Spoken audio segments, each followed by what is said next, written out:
PCS. Oh, mga dito na naman ako sa BGC. Ano? I-test natin yan kasi nagtitrip daw. Tingnan natin kung kakayanin natin. Wala pang supply pero kinalikot ko na konti. Mungupahan ako doon. Tapos may kakorpo ako sa pagkain. Total may napunta naman ditong si Master Goyong tsaka yung isa. Oh. Ano pong gagawin ko rito? May ibang concern na yon, yung DDC na yon, additional na yon. Wala na akong ano doon gawa nung hindi ko rin. Nangyayari dito, nag-iipon-ipon na yung ginagawa pati yung sa mga tenant. Pwede magdagdag sila ng tao rito.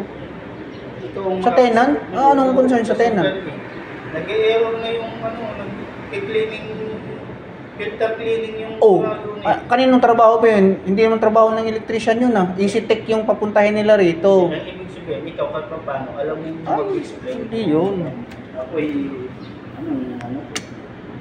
Wala talaga. Isa lang tayong hamak na worker, kaya ganito yung nangyayari. Yung ano kasi dyan, si PM din, hindi nakakapunta. Eh, manggagawin nga ni PM dito. Si PM na nga yan eh. Siyempre, makipag-coordinate siya sa... Dapat kasi nga, dapat kasi, ganito yan. Ano to eh, BRF to, di ba? Kaso, na-void na yung warranty natin dito. Gawa nung nirekta nila kay, ano, di ba? Kay, sino yun? Si, yung gumagawa sa taas, si, yung direct kay, ano, owner? Midcon. O, di ba, na-void na. Kasi kung hindi naman na-void yan, dapat kasi meron talaga matitira ditong electrical tsaka EasyTech. O, ano nangyari ngayon? Na nga, isa yun sa ngayon ang pinaproblema. Tenant, di ba? Tenant. O bakit tayo yung asa ng Sir Nel? Ang isang pinapaano ngayon, gusto na rin ipaayos agad yung sa dress. Oh, bakit tayong gagawa? Na-void na yung warranty niyan. Kaya nga. Oh, nasa kausapin natin Sir Nel.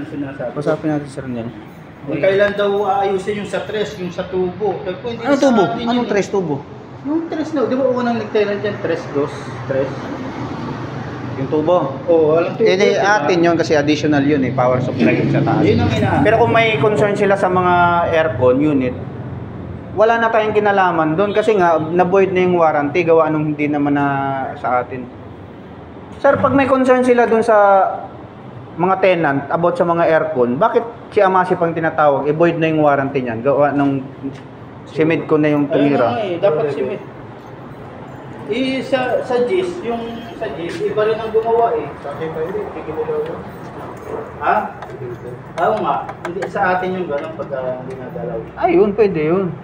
Ayun yung sinasabi ko na grabe ang sigip ng ano sa sailing. Di ba napansin na ni Patrick yun? Yun o, may report na si Chip. Sakto. Ay, sayang. Hindi. Hindi na nung ginagawa niya, sir? Testing. Testing.